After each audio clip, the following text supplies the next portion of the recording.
네, 또 분주한 일상 가운데 또 많은 일들로 바쁘지만 또 참석하신 우리 주정교 성도님들 너무 감사합니다. 또 여러 가지 일이 있어서 출타 중인 분들도 많이 계시곤 한데, 우리 또 성전을 찾은, 그래서 우리 하나님의 보호하시는 날개끈을 아래 피함을 받고자 하는 우리 모든 성도들에게 크신 은혜가 함께 하시기를 기원드립니다. 자, 오늘 주기도문 제 6번째, 우리에게 죄 지은 모든 사람을 용서하오니 하는 제목으로 우리 함께 말씀 나누겠습니다.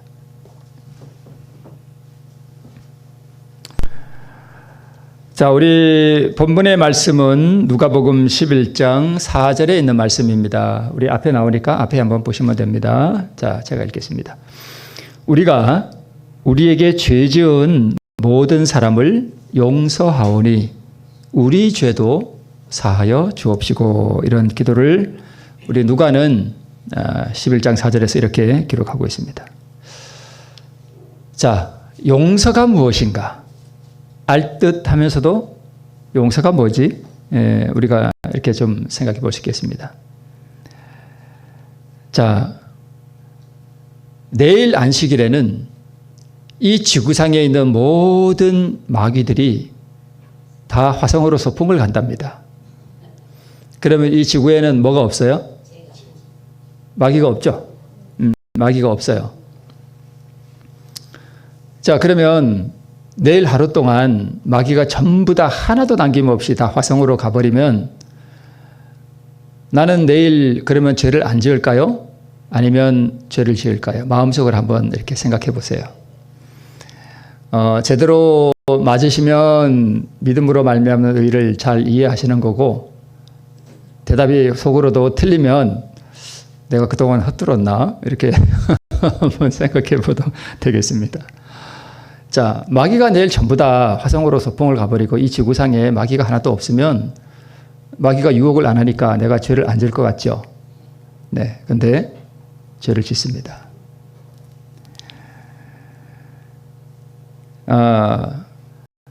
이렇게 생각하는 분들이 있어요. 마귀가 없으면 마귀가 와서 자기 생각도 안 넣어주고 나를 유혹을 안 할 거 아니에요. 그죠? 그러면 마귀가 주는 생각만 차단하면 죄를 안 지을 수 있다고 생각하는 분이 있다면, 그러면 그런 사람들은 뭐라고 대답할 수 있어요? 마귀가 없으니까 나한테 뭘 안 줘요? 죄를, 유혹도 안 주고 자기 마귀 생각도 안 넣어주니까 죄를 안 짓겠지? 이렇게 생각하시는 분이 있는데, 그렇지 않습니다. 조금 듣기가 거북한 말씀이기는 한데요, 우리가 알아야 할 정말 쓰라린 진실은 뭐냐 하면 마귀가 어디 있는 거예요?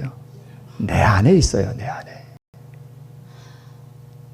마귀가 다 화성으로 소풍을 가도 죄를 짓는다니까요. 자, 우리 왜 그런가 뒤에 한번 좀 보겠습니다. 자, 마귀의 본성을 가지고 태어난 마귀의 자식이라는 사실을 뼈저리게 느끼지 못하면 의에 대한 갈망을 느끼지를 못합니다. 그리고 구원에 대한 갈망을 느끼지를 못해요. 물론 이제 우리가 거듭나면 누구의 자녀가 되는 거죠? 하나님의 자녀가 되는 거예요. 그죠? 이 세상 모든 사람이 다 마귀 자식이라는 것은 아닙니다. 그러나 사람이 진정으로 거듭나서 하나님의 자녀가 되기 전에는 누구 자식이에요? 마귀 자식이에요. 그래서 예수님은 무슨 자식들아? 비슷한 걸로. 독사의 자식들아. 독사의 자식들아 그랬잖아요. 그죠? 심내요한도 그랬죠? 그래서 우리가 다 거듭나야 되는 거예요. 그죠? 우리가 원래 마귀 씨로 태어나기 때문에 하나님의 씨로 다 새로 다시 태어나야 됩니다. 그래서 거듭나야 되는 이유가 그것입니다. 또한 거듭나도 우리 안에는 사단이 힘을 잃어요. 그리고 하나님의 영에 의해서 우리가 삶을 살아가고 그렇습니다. 사단이 힘을 잃지만 여전히 사단의 세력이 힘이 내 안에 있어요. 그래서 거듭난 사람도 오호라 나는 곤고한 사람이로다라고 외치는 것이 사실입니다. 그래서 사단이 통치하는 한 우리 안에는 굴복시켜야 할 자가 있다라고 우리 정언의 말씀에 기록하고 있습니다. 자, 뭐가 보이죠? 수도꼭지가 하나 보이고요. 그리고 여기서 뭐가 나오고 있어요? 지금 물이 이렇게 나오고 있습니다. 자, 그런데 내가 수도꼭지라 그러고 내 존재 자체가 이제 수도꼭지예요. 근데 그러면 내가 이제 죄를 짓는 게 저 물이라고 만약에 죄라고 생각해 봅시다. 죄. 그러면 나에게서 끊임없이 뭐가 나와요? 죄된 행위, 이기심, 탐욕, 미움 등등등등 이러한 죄들이 사실 전에 끊임없이 우리에게서 나왔어요. 그죠? 지금도 어떤 사람은 나올 수 있고 또 어떤 사람은 이 죄가 나오지 않는 사람도 있어요. 물론 실수할 수도 있고 그렇지만 여기서 말하는 이 죄는 고범죄, 그런 걸 말하는 거죠. 자, 그러면 용서가 무엇인가 하는 것을 우리가 다시 한번 좀 생각해 봅시다. 자, 이제 물이 많이 나와서 보니까 어딘지는 모르겠지만 물이 많이 이제 나와 있죠. 그러면 이제 저기서 나오는 물은 내가 지금 짓는 죄고 저기에 지금 흥건히 고여 있는 죄들은 내가 한평생 살아오면서 지은 죄악의 행위들이에요. 행위들. 자, 그러면 용서가 뭐냐? 우리가 생각하는 용서는 이 모든 죄악의 행위들을 뭐 해주는 거요? 용서해 주는 거. 이게 보통 우리가 생각하는 용서예요. 그죠? 네. 자, 여기 제가 이렇게 빨간 글씨로 써놓은 게 있죠. 뭐요? 행위. 내가 전에 남을 미워했고, 전에 남을 때렸고, 전에 남의 걸 훔쳤고, 나쁜 짓을 했고, 다 이렇게 삶으로 나타나는 행위들이잖아요. 그죠? 그러면 이 행위들이 바로 뭐냐 하면은 저기서 나오는 물이에요. 그죠? 그리고 내 마음 안에 가득히 쌓여있는 수많은 죄악들이 지금 있어요. 그럼 보통 우리가 생각하는 용서, 우리 하나님 아버지 저를 용서해 주세요라고 할 때 우리는 보통 뭘 생각하냐면 그동안 내가 지은 죄들 있잖아요. 그죠? 지은 죄. 이런 걸 우리가 생각하잖아요. 이런 거 용서해 주세요. 이렇게 우리가 생각할 수 있습니다. 자, 그런데 산상보훈에 이렇게 기록하고 있습니다. 그러나 용서한다는 것은, 즉 하나님께서 우리를 용서해 주신다는 것은 많은 사람들이 생각하는 것보다 더 넓은 의미를 가지고 있다. 이렇게 기록하고 있습니다. 그러면 이 더욱 넓은 의미가 무엇일까? 자, 수도꼭지에서 흘러내리는 물과, 즉 내가 지금 짓고 있는 죄들과 방 안에 흘러내린 물, 즉 그동안 내가 평생 동안 모든 지은 죄의 기록들이 다 지금 하늘에도 있잖아요. 그러면 이것들을 죄의 뭐라고요? 행위들, 내가 지은 죄들이에요. 자, 그런데 그러면 우리가 생각하는 용서는 보통 뭐냐 하면 방 안을 청소하고 흘러내린 물을 다 퍼내고 닦아내는 것, 이것을 우리가 보통 흔히 용서라고 생각할 수 있습니다. 그렇죠? 자, 그런데 문제는 뭐냐 하면 여기 흘러내리는 물도 지금 예를 들어서 저한테서 계속 죄가 반복되고 있고 오늘 또 내가 죄를 짓고 있다면 문제는 지금 방 안에 청소를 다 했죠. 그죠? 흘러내림 쌓여있는 거 다 치웠잖아요. 그죠? 근데 문제는 뭐냐 하면 이거예요. 문제는 여전히 수도꼭지에서 물이 나온다는 거예요. 그래, 예를 들어서 하나님께서 하나님 저 용서해 주세요. 제가 지금 모든 죄들을 진심으로 용서합니다. 저 회개합니다. 하나님 저를 용서해 주시옵소서. 그랬는데 예를 들어서 다 이걸 치웠다고 합시다. 그런데 문제는 뭐예요? 또 나온다는 거예요. 또. 이게 문제라는 거예요.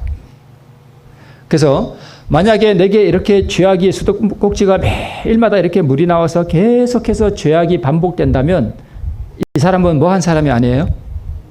거듭난 사람이 아니라는 거예요. 그리고 진짜 회개한 것이 아니고 진짜 용서받은 것이 아니라는 거예요. 그래서 자, 이 그림은 뭐냐 하면 그냥 모형인데요. 그냥 그림인데요. 이게 여리고성이에요. 자, 여리고성인데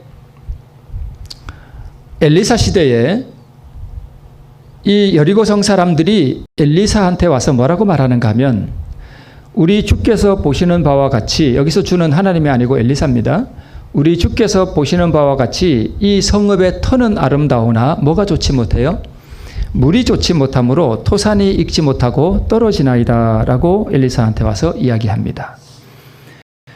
그랬더니까 엘리사가 어떻게 처방을 내리는가 하면, 처방일 보기 전에, 자, 그러면 물이 무엇이고 토산, 즉 열매가 익지 못하고 떨어지는 게 무슨 뜻인가부터 우리가 한번 살펴볼까요? 토산은 우리가 짐작이 되죠. 영적으로 적용을 해야 되잖아요. 이게 적용이 안 되면은 다 헛거 아니에요. 그죠?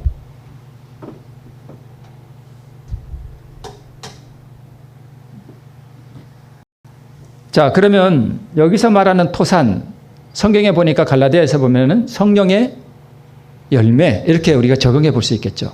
또 더 정확하게 적용해 보면 우리 마음의 품성, 이렇게 말씀할 수 있겠죠.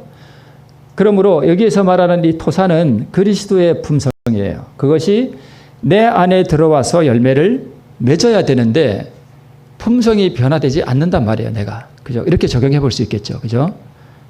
예. 자, 그런데 뭐가 좋지 못해요? 물이 좋지 못해요. 그죠? 물은 뭘까요? 바로 우리의 자아예요. 마귀 본성이에요. 그러니까 예수님의 품성이 내 안에 들어와야 되는데 뭐가 막고 있는가 하면 내 자아가 그것을 막고 있어요. 자, 그러면 이 여리고성 사람들의 이야기를 들은 엘리사가 뭐라고 처방을 내리는가 하면 새 그릇에 소금을 담아 내게로 가져와라, 이렇게 이야기를 합니다. 자, 그러면 새 그릇은 무엇이고 소금은 무엇일까? 새 그릇은 예수님의 본성이에요. 새 그릇.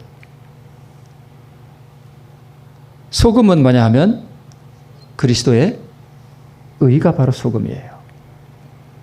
시대 소망에 보면 구원하는 소금인 우리 구주의 뭘 받아야 된대요?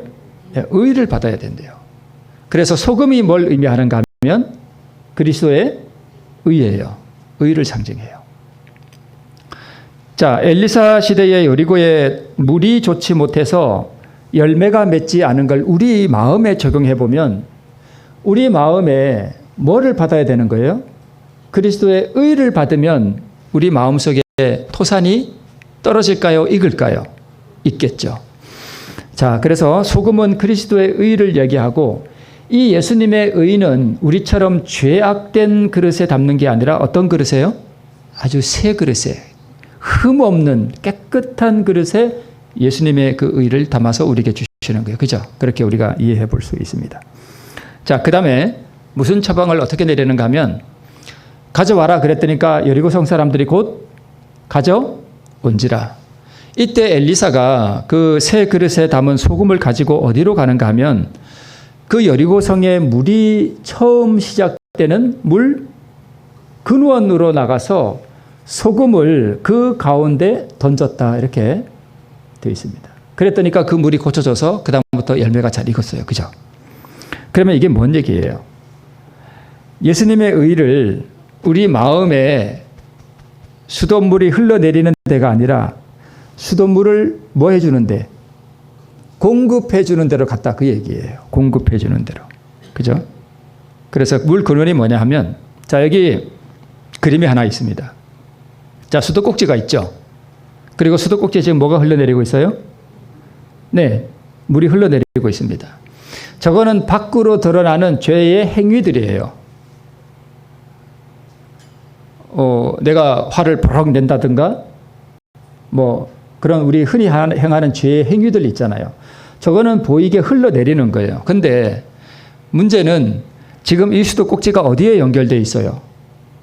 엄청나게 큰 무슨 바다 같은 데 연결되어 있는 것 같죠? 그죠? 네. 그래서 그러면 이 수도가 지금 관이 어디에 연결되어 있는가 하면 죄, 마귀의 마음, 마귀의 본성에 연결되어 있어요. 자, 제가 저 위에는 죄라고 해놓고 밑에는 죄의 행위들 이렇게 해놨죠. 우리 밖으로 나타나는 것은 죄의 행위들이에요. 열매들이에요. 그러면 이 행위가 어디서부터 나타나는 거예요? 저 위에서부터 계속 뭘 해주니까? 물을 공급해 주니까 저기서 나오는 거예요. 그러면 저기 수도 꼭지에서 나온 물을 청소하고 닦아낸다고 문제가 해결되는 게 아니라 뭘 해결해야 되는 거예요? 저걸 해결해야 되는 거죠. 근원, 그죠? 물 근원. 저기가 물 근원 아니에요. 그러니까 소금을 여기다 뿌리는 게 아니라 어디다 뿌려야 돼요? 저기다가 뿌려야 돼요. 그래야 된다는 것입니다. 그죠? 네. 그래서 어떤 사람들은 저기 수도 꼭지에서 흘러나오는 우리 눈에 보이고 버럭 화를 낸다든가 질투를 한다든가 사기를 친다든가 하는 그러한 행위들을 자꾸 죄라고 하는데 진짜 죄는 저게 아니라 뭐예요? 여러분 이게 문제예요? 이게 문제예요? 이게 문제예요? 저기서 물을 계속 공급해 주는 한 계속 나오는 거예요. 그죠? 네. 자, 여기다 보면 이제 상수원이 있죠. 저게 이제 강일 수도 있고 여기는 우리 집이에요. 내 마음이라고 합시다. 그런데 여기서 물이 나오는 이유는 저 상수원에서 물을 끌어다가 정수를 해서 계속 우리 집에다가 뭐 해주기 때문에 나오는 거예요. 공급해 주니까 나오는 거예요. 그러면 마귀가 내일 전부 이 지구상의 마귀가 내일 소풍을 다 화성으로 간다 해도 내 마음에는 뭐가 지금 있는가 하면 이게 다 있는 거예요. 이게 다 있어요. 이 시스템이 있어요. 내 안에. 그래서 마귀가 없어도 나는 뭘 짓는다고요? 죄를 지어요. 네. 그래서 우리 마음에는 끊임없이 죄를 생산해내는 죄의 상수도 시설이 갖추어져 있어요. 그래서 내 방 안에 흘러 넘치는 물만 문제가 아니라 뭘 멈추어야 돼요? 상수도 시설을 딱 끊어야 돼요. 멈추어야 된다는 거예요. 그죠? 자, 인용 구절이 조금 잘못됐네요. 산상부원인데 이렇게 성경 본문으로 되어 있습니다.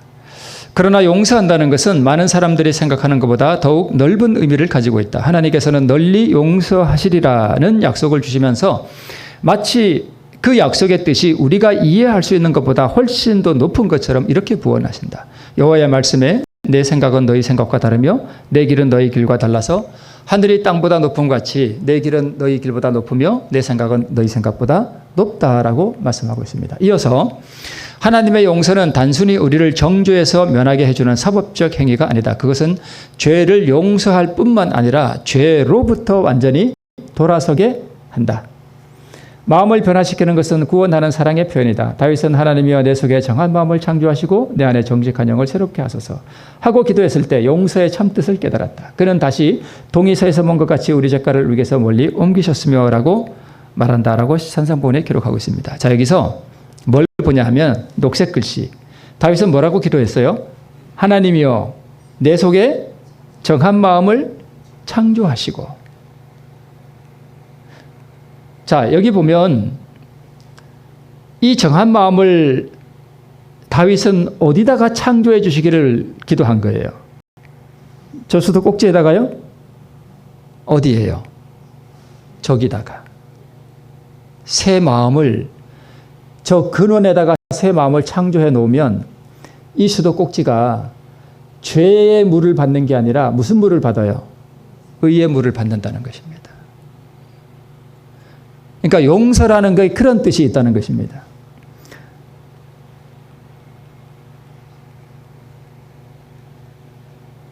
자, 그래서 이제는 이 수도 꼭지에서 뭐가 안 나오는 거예요? 죄가 안 나오는 거예요. 이게 거듭났다는 뜻입니다. 물론 거듭나도 우리가 연약함 때문에 순간적으로 넘어질 수도 있고 순간적으로 죄를 지을 수도 있습니다만은 끊임없이 반복되는 죄, 구범죄를 짓지 않습니다. 죄를 미워하게 되어 있습니다. 네.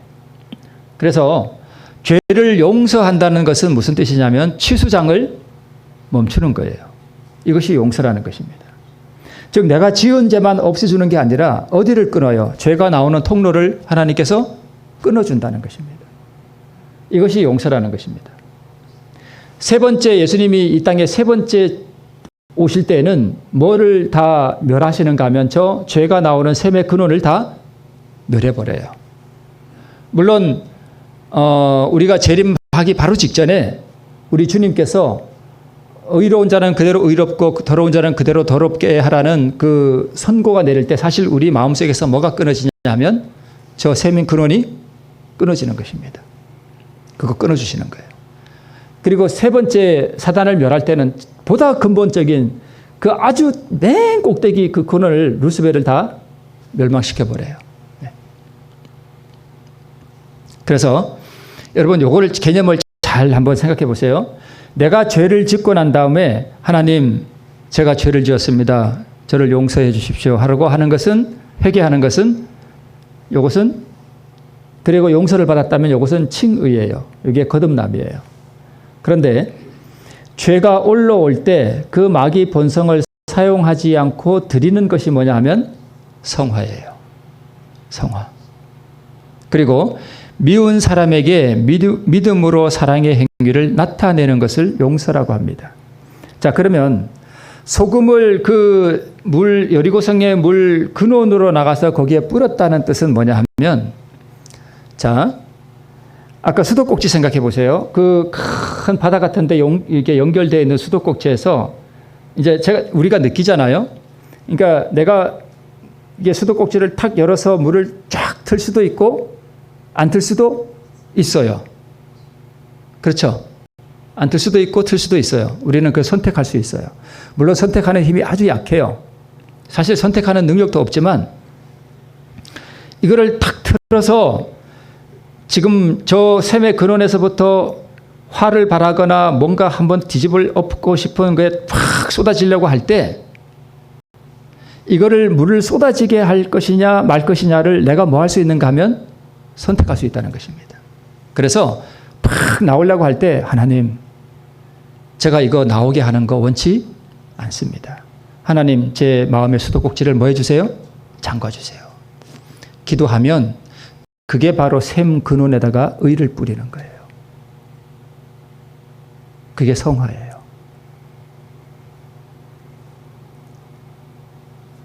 그리고 미운 사람이 있어서 저 사람에게 내가 한번 확 해버리고 싶은 마음이 올라올 때에 우리 요단강 건너는 거 이제 다 아시죠? 요단강을 건너시 그에게 내가 사랑의 행위를 나타내는 거 원수에게 사랑의 행위를 나타낼 때 이것이 용서라는 거예요. 이게 진짜 용서라는 거예요. 그러니까 우리가 이렇게 남을 용서할 때 주님께서도 우리에게 뭘 주신다는 거예요? 의를 주신다는 거예요. 용서해 주시는 그 의를 우리의 물 근원에 소금을 뿌리듯이 뿌려준다는 것입니다. 이해가 되시죠? 네. 이게 내가 용서하고 용서받는다는 의미입니다. 이거 혹시 이해가 안 되시질 않죠? 네. 죄를 짓고 난 다음에 그 행위를 회개하는 걸 잘못했다고 하는 걸 회개라 그래요. 그거는 회개예요. 그리고 이렇게 회개할 때 우리가 칭의를 얻을 수 있습니다. 그 다음에 진짜 중요한 것은 뭐냐 하면 죄가 올라올 때에 쏟아버리고 싶을 때 그 마귀 본성을 사용하지 않고 하나님께 드리는 거 우리가 많이 들었잖아요. 요거를 성화라 그래요. 그리고 내가 미운 사람에게 믿음으로 사랑의 행위를 나타내는 것 이것을 용서라 그래요. 이게 진짜 용서예요. 그래서 정말 용서할 수 없는 그 사람에게 내가 믿음으로 용서의 행위를 나타낼 때 주님께서도 나에게 뭘 주신다는 거예요? 의를 주신다는 거예요. 그게 용서라는 거예요. 네. 그들이 우리에게 아무리 심한 상처를 줄지라도 불만을 품거나 상처를 받은 자신을 뭐하지 말며 동정하지 말며 우리가 하나님께 범죄한 것을 용서받으려 하는 것처럼 우리에게 잘못한 모든 사람을 용서해 주어야 한다. 앞에 제가 설명한 게 바로 그것입니다. 이 그림 기억나시죠? 제가 전에 한번 보여드린 적이 있죠. 저기 돌 던지는 사람이 누구예요? 사울의 족속 시므이죠. 그 다음에 지금 칼을 빼려고 하는 촥 이렇게 하는 사람은 아비새죠. 예. 그 다음에 맨 앞에 있는 사람은 누구예요? 다윗이죠. 이제 그 셋째 아들 압살롬을 피해서 지금 뭐 할 때?